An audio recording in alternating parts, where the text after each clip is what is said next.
napesi bino mbote bisika bozwami kombo na ngai ezali Mimi naza kotonda pesu Nzambe na ndenge asi kobatela biso soki tokuti asu na mokwa lelo ezali kaka ngola Nzambe kati na bomoi na biso ye nda permettre ke toyeba na kokutana yango na tondi apesinga su makasi ya koyeba na koseteni lisusu liboso na kamera tika ete nkembo lokumu ezonga bele epai na ye mpe nazali kopesa susu mbote na babone na ngai nyonso ezala kaleza ya sika nde bozali kosuteni ngai tika ete Nzambe apambola bino napesi mpe mbote na mobali na ngai napesi mbote na bana na ngai nyonso donc Nzambe aleka na kopambola mama na ngai mpe papa na ngai Nzambe aleka kosala nini na kopambola bino bisika bozwami donc soki osabone te nalobaka toujours ozwa opportunité osabone na Mimini Kaka TV na Mimini Kaka TV okoba kozwa ta un plus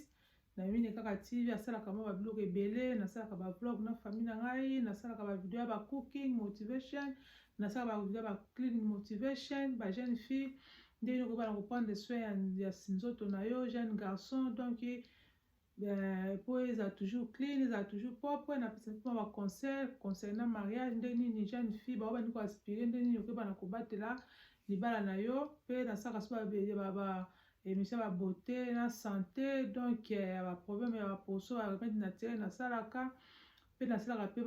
ba remède mpe mpona bapapa na biso baza na mpona bopikili nasalaka mpe ndaka mpena ba quelques conseils epai na bapapa na biso ta mpe biso bamama donc soki na osabone te ozali na bon endroit soki osabone kobosana te na koklike cloche notification mpo ete ozwaka baémission na ngai tika ete Nzambe aleka na kopambola bino nyonso bisika bozwami lelo tokoyeba na kolobela nini lelo Mimini Kaka ye toyeba na kopartage kaka mpona ndenge nini biso bamama ezala bapapa ba jeune fille ba jeune garçon ndenge nini okoyeba na kobatela poso na secret te poso na ezala toujours bien poso na ezala toujours glowing poso na ezala toujours hydratant ndenge nini quelques secret na kopesa mwa quelques type na kopesa po ete oyeba na toujours na kozala na poso ezala poso ya malamu eloko ya liboso foyeba ke oyeba poso nini ozali nango mpe mafuta nini okoyeba na koaplike po ete eyeba na koede yo kozwa kaka kopakola kaka pakola te il faut yeba na type ya poso nini oza nango po ete yango nde kosala nini ekoyeba na koede yo mafuta nini okopakola po ete ozala toujours na poso ya malamu donc savon nini okopakola okoutilize po ete mosusu oya kopoka savon ezali ya mabe mafuta ya mabe esala nini ekobebisa elongi na nakoyeba na kopesa quelques secrets bien quelques types oyo koba na kosala nini po ete poso na ezala toujours ezala mama ezala papa ezala toujours glowy ezala toujours nini moisturize donc poso na ezala toujours propre ezala na problème ya imperfection te ezala na babouton te ezala na batache te donc soki olandi mwa conseil na kopesa oyo omona ke ekoyeba na koede oyo ozala toujours poso na yo ezala toujours na parfaite santé nde tonungisaka ya libumu na biso donc poso na biso mpe eza mpe na besoin mpe esala nini yango mpe na kozala nini eleka na kozala mpe nourri donc mpo na biso ya liboso nakomaki po ete na se perdre te naza na mwa note na ngai awa mpo na biso ya liboso ezali ke esengeli ntango nyonso koyeba kosala nini exfolier elongi na yo donc ntango nyonso ozali toujours exfolier elongi na yo mpo ezalaka toujours propre donc o make sure ke ofo sukolaka elongi na yo mama osukela ezala papa ezala mama ezala pa osukola elongi na yo chaque jour osukola elongi na yo na pokwa mpe apoka elala mpe osala nini osukola elongi na yo apo osala nini opakoli nini oyo ezali banini opakoli oyo ezali crime na yo ya nati soki oza mama opakoli crime na yo ya nati bien elongi na yo osala nini opakoli ba serum mpe esala nini yango mpe edaka mpe po ete poso na ezala toujours hydratant poso na ezala toujours nini ezala toujours na parfaite santé donc mama asalaka effort surtout bamama neti bamama eti otiaka make-up donc esalaka toujours effort kolalaka na make-up ya elongi na yo te sitango soki otiaki make-up sala toujours effort ya koyeba na kosukola elongi na yo osukoli mpenza elongi na yo bien ata soki osuka nzoto to monuki olembi mais elongi mpenza basakalaka nango te osukoli elongi na yo obongisi yango opakoli banini opakoli bacrime na yo osala nini okei kosala nini okei kolala donc il faut toujours exfolier ça nini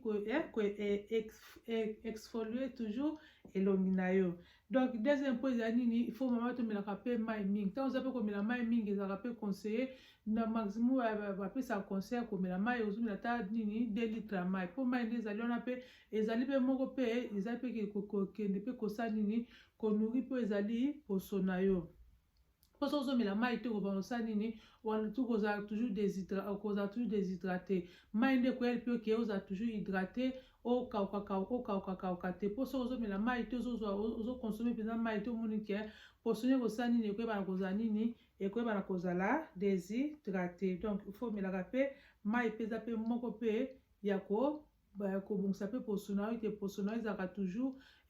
sembe ezala toujours kongenga ezala toujours na parfait santé afin ke batache babuto esa nini ezala na elongi na yo te. Mosusu pe ezali po ya misato ezali fe kosala pe bamassage pe oza pe kozala pe ta mama ya kosala massage na yo komase elongi na yo po donc nde ezali wana ozopoka mafuta na yo mama kopakolaka mafuta ekitaka boye te. Donc age soki oza kopusana ozwa elongi na yo oza kosala massage na yo oza komatisa oza kozwa maboko na yo ozali komatisa elongi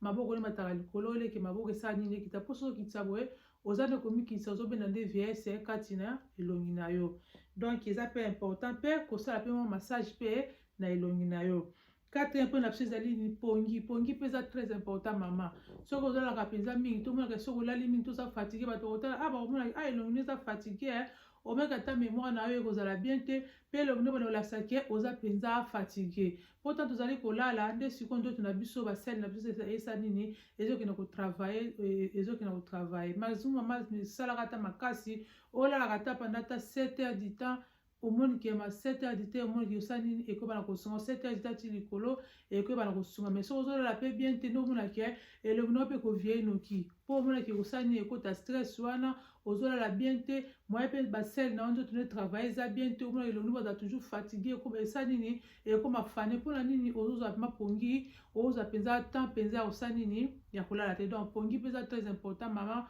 oubie papa soki olalaka mpenza te soki olingi ete elongi na yo ezalaka toujours sembe elongi na yo ezala toujours na baproblème te bana koluka toujours yang ata je sais pusani mais ozomeka ozologika lokola yange lalaka pe pongi enough pongi oyo ezali pe ya koyebana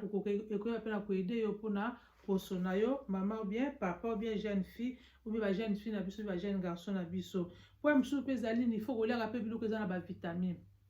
bafruit eza na bavitamine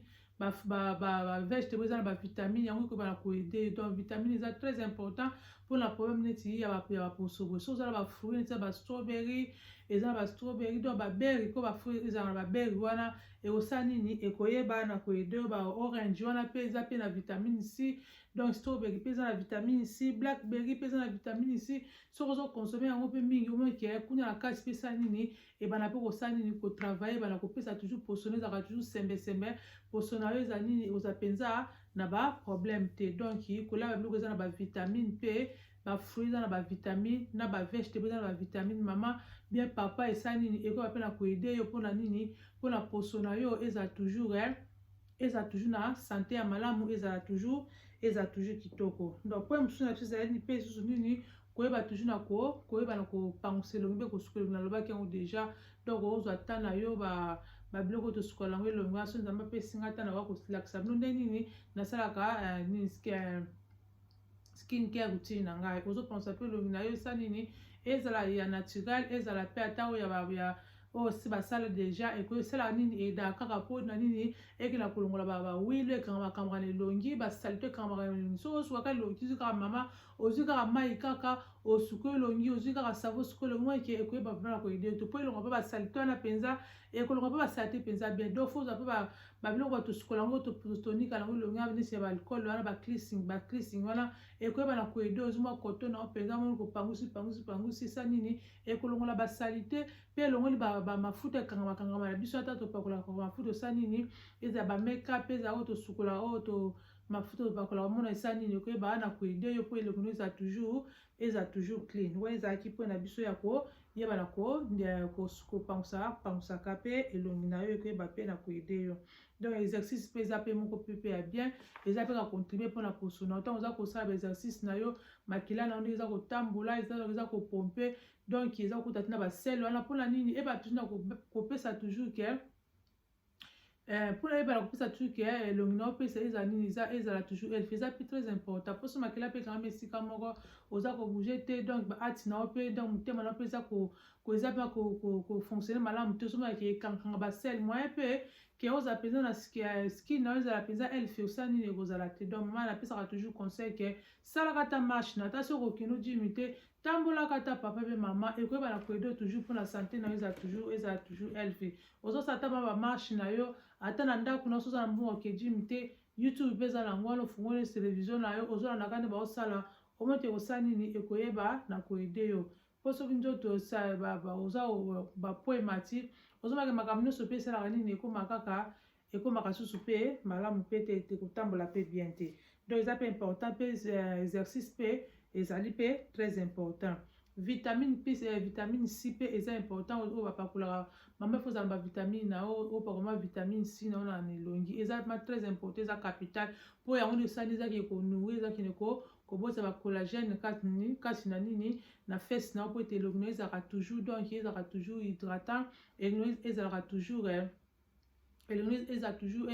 hydratant. Vitamine C eza important osoma baserum na yo bavitamine C oza koaplike yango na kati na nini na elongi na yo mpona nini eleka toujours na kobatela donc basele na yo eleka koyebana toujours koproduire ezali collagène donc eza mpe très important soki okosa mpe vitamine C na baserum na routine na yo ekozala mpe bien mpona kobatela toujours poso na yo ezala toujours esa nini po ete poso na yo ezala toujours healthy donc eza très important mama kolinga te ke elongi na yo ezalaka toujours déshydraté lukaka toujours elongi na yo ezalaka toujours moisturize elongi na yo ezalaka toujours hydratant mpo soki elongi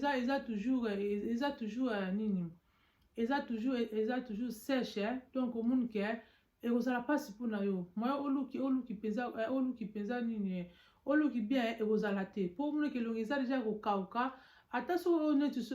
omoni ezalaka mpasi kaka donc fo nuka elongi na yo ndenge onukaka libumu na yo ke olia donc poso mpe eza mpe ndenge wana nyonso ya sacrifice ezalaka soki osala lelo omona résultat lobi non likambo poso soki ozonaka ke poso na yo ezalaki ja damage ozoninga te ke poso na yo ezonga ndenge ezalaki donc il faut sala beaucoup de travail eza na makambo ebele faut sala donc mpona nini elongi eza toujours sembesembe elongi na eza toujours hydratant elongi na eza toujours healthy donc bagomage wana eyedaka bamaske wana eyedaka donc mama soki olingi ke elongi na eza toujours bien landaka makonso na pesi yo omete osala nini ekoyeba na kodi no baki bagomage wana eza bien osala bagomage no naturel so okokana naturel te oyo bazalaka mpe si basala deja batekaka deja oki ata osombi na yo oinvesti mama mpona poso na yo eza kaka mpona bien na yo moko bamaske wana edaka bagomage wana edaka omonaki esani ediminaka mpe omoki ediminaka mpe vieillesse ata omonaki age ese epusele nango mais onomona ozoluki kaka tu yangi bakotuna age na yo boye na yo mutu nani koza na apparence na yo omoke bana okota 12 mais age no eza ebele mais elongi nzoto ezomona nini ezomona lokola ya mwana moke mpona nini ozose sacrifier ozosala bagomage na yo ozosala bamaske na yo donc neti bamaske wana bagomage wana ozosala yango 2 fois ou bien 3 fois na semaine surtout soki oza tala problème ya babouton oza problème batache mama donc il faut osalaka yango mpenza ti okomona osala nini okobana kozwa résultat na yo donc poso nde ezali wana elongi donc basakalaka nango te donc elongi yango nde ezamoniki ezalaka mpe mwa attractif soki ozomonaki elongi eza mpenza bien te eza na babouton eza na batache ozomonaki moko esalaka mpe bien te soki omoniki eleki okete pa dermatologue akozala wana osala nini akoyeba na conseiller nini oki kosala mpo osala boye ozongisa boye donc eza très important mama to négligeaka bagomage wana te to négligeaka bamaske te bamaske oyo eza ta banaturel yo moko ata so okoti wana omoni ozosala na yo ozosala omoni ke okobatela toujours elongi na yo ebana toujours koluki yango tomona ata bacélébrité wana basalaka bamaske ozomona ke basala bazwaka ta na bango baza konourrir fesse na bango yo ozali soka magazine botangi mais basalaka baeffort mpo nde baluki nde balukaka wana donc base sacrifiaka na makambo ebele donc eza pene mpo ozala mpe na oyo bafeshe oyo na yo banini bawili ya elongi fo ozalaka nango mama baserum na yo onabaki bavitamine C wana bamoisturise eza wana bacrème hydratant ozopakola surtout bacrème mpe ya butu ezala ya moi ezala ya butu ezala ya mindele mpe donc soki ozolandela yango mpenza omoki ekoyede oposo na yo osala nini ekozala toujours na parfaite santé donc il faut koinvesti mama na elongi na yo po ete elongi na yo ezala toujours ebana koluki toujours kitoko landa mwa secret oyo lalaka zwaka ntan ya kolala pongi tiaka baoyo na elongi na yo donc oyo na yo ezala naturele tiaka yango na elongi na yo ka yo mo bandeka ndeni poso na yo eza nini efonctionnaka oyo ekosimba osalemi osomoni oza sensitive otiki na yo donc yaona etoko partager na bamama na ngai na bapapa na ngai secret nini po ete oyebana toujours koluke elongi na oyebana toujours koluke oluki toujours young oluki toujours beauty ozala mpona batache te ozala mpona babuto te donc so olandi mwa conseil na pesi yo donc efoliaka elongi na yo ntango nyonso melaka mai mingi mama salaka massage elongi osala massage elongi na yo ozolia babiloko eza na bavitamine bafruit eza na bavitamine bavegetable eza na bavitamine oke na magasin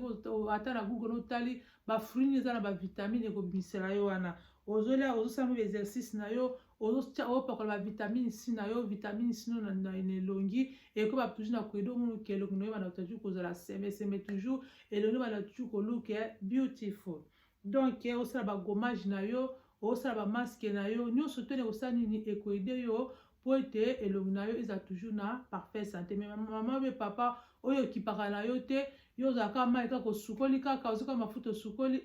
omoni ekozala mpasi mpona yo ke susu oza na problème oza na mpona babouton oza na mpona batache bapona baride omoni ke osala nini ekozala mpasi mpona yo po ete elongi na yo eza nini ebana koluka ya kitoko donc ndenge ezali wana yango na ngai tokutoya kopartage na mokolo ya lelo secret nini po ete poso na yo eza toujours kitoko secret nini okosala po ete elongi na eza toujours moisturise secret nini okosala po ete ozala toujours glow donc elongi na bana toujours konginga susu bana otuna ndeko osalaka nini po elongi na ezala boye ndeko opekolaka mafuta nini ndeko osalaka boye nini mokomosu mpe nzambe apesanga makala na kwa topartage oyebana koyeba type ya poso no ezali nini mpo eza na baposo eza na ebele poso bamosusu baza po sèche bamosusu baza po normal bamosusu baza po mixte bamosusu baza po ya nini babengango nini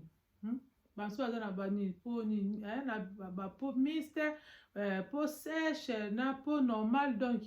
mokomosu ya topartage po oyeba nini mafuta nini oyo koyebana kosomba oyo koyebana kozwa oyo koyebana kolinga poso na yo msi omona koza no po sèche ma opakana mafuta eza muta port normal ekosimba te donc yango topartage na mokwa lelo partage video mama partage video papa mosusu mama mosusu ayebaki na ye te nde nini akoyebana kosala poso na ye nde nini akoyeba mwa secret mpona nini ke poso na ezala toujours malamu donc topartage video yo tolake tokomante so bosalaka mpe nde mosusu boyebisi nga mpe na tipi koapprendre epai na bino donc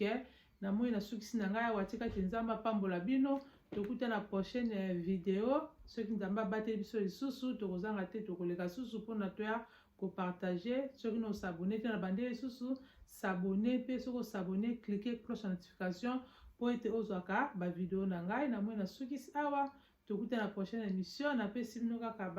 bye bye.